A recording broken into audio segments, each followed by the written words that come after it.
All right, thanks, Kent. Really excited to be back home tomorrow night. I got a really talented Florida team coming to town. Our first home game versus Arkansas in league play. It had a huge crowd and an awesome environment. Hoping to have the same tomorrow night against Florida.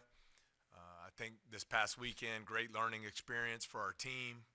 Disappointing result and performance. Really the first time this season we didn't give ourselves an opportunity to be in a game and to have an opportunity to win the game. So I think we'll take away a lot of lessons from that and work to get better as we prepare for tomorrow night.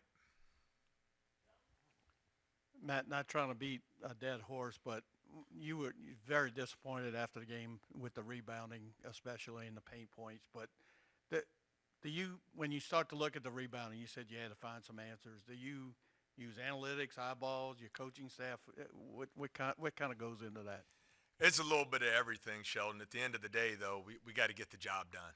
I mean, when the ball's up there on the glass, we got to find a way to be physical in our box outs and relentless in our pursuit of the basketball. And that's positions 1 through 5, and we got to do it together as a team.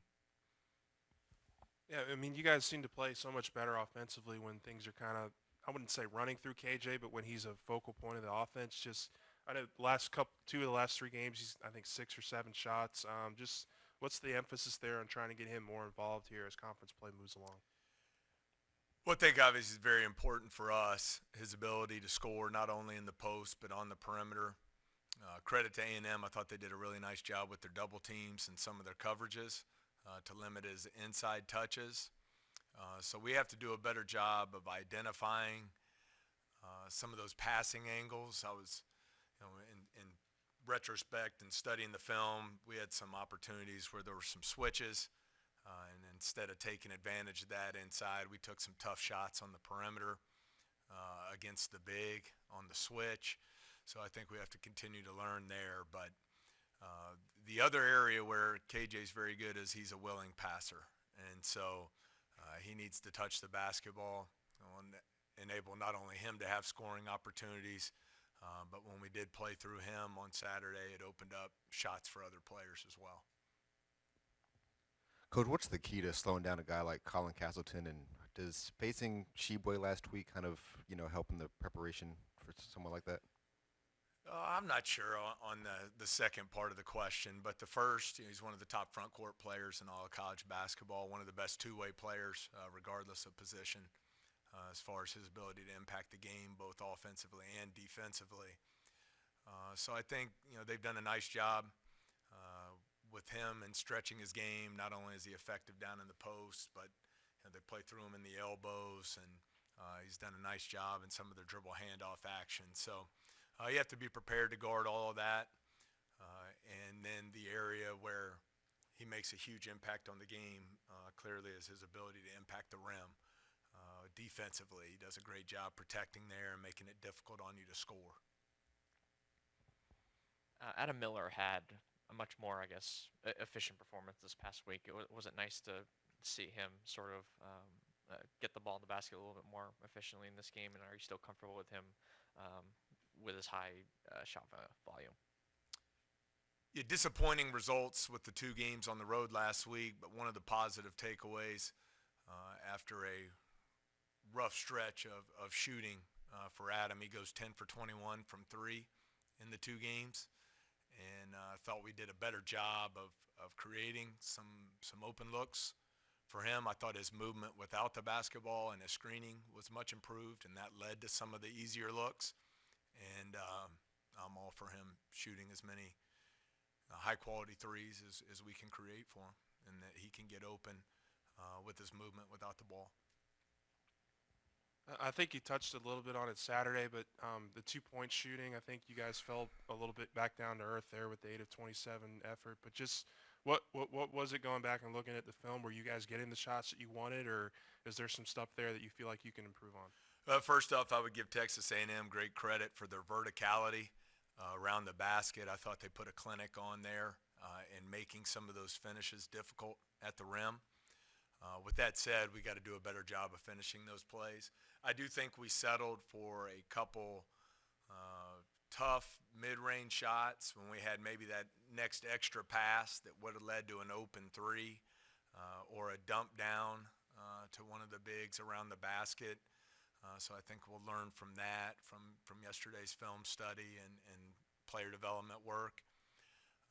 But that's obviously a concern going into tomorrow night because one of the many strengths of Florida's team is their two-point defense, anchored by Castleton's ability to protect their basket.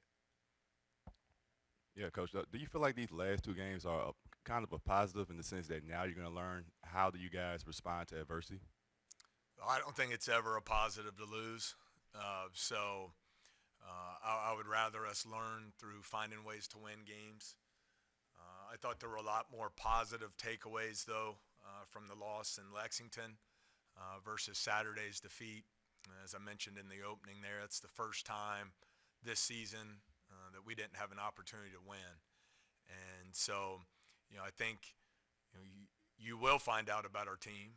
I think I'd rather find out, though, when we win the game. But I expect we'll have a great response.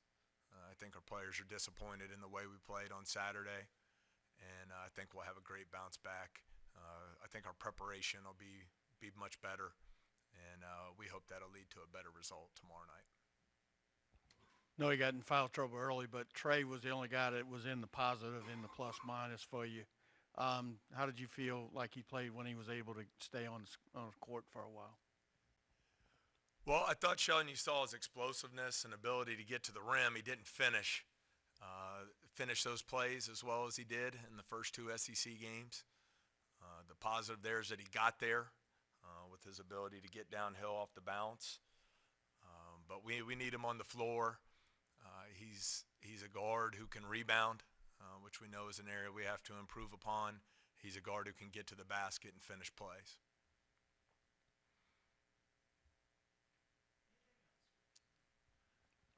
Sorry, I hate to be the negative Nelly here, but just the turnovers, I guess, I think that was really the first time in conference play we'd seen you guys kind of struggle with that.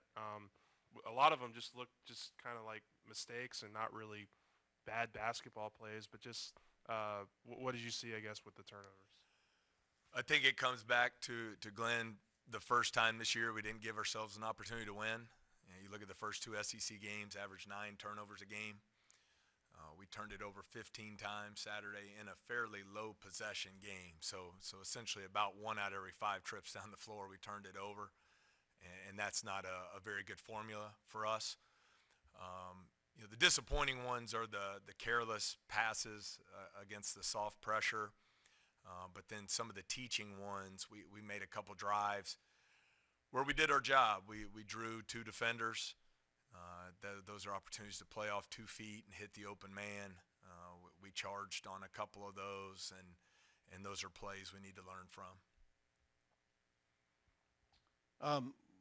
Florida's got a new coach. The other 3 coaches you played already had been there established. What did you see? What have you seen out of Florida? They beat Georgia, who beat Auburn last time out. Well, I think they're really talented. They did a great job of putting their roster together. They have a lot of older, experienced players.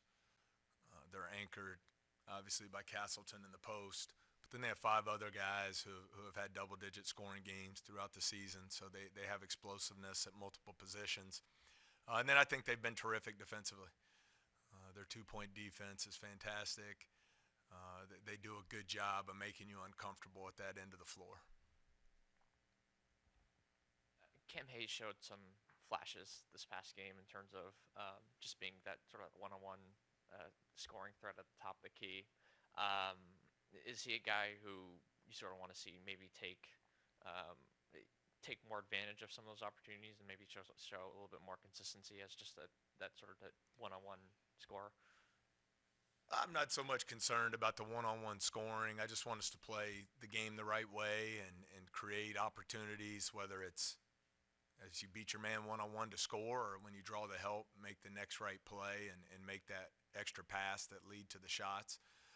But no, Cam's been, from the numbers, as efficient as we have on the floor. He's shot a high percentage. He's lowered his turnover rate.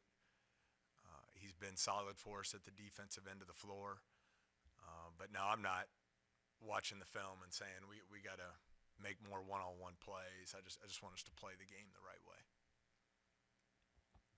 Is Cam Hayes okay? I know he, at some point in the second half, went to the locker room. I think he came back out, but I can't remember if he played after that or. Yeah, he was banged up, injured his leg there, lower leg, on a play late in the first half. Came back in and played some in the second half.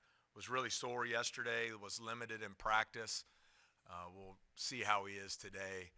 Expect him to be ready to go, but he did have a little lower leg injury there late in the first half.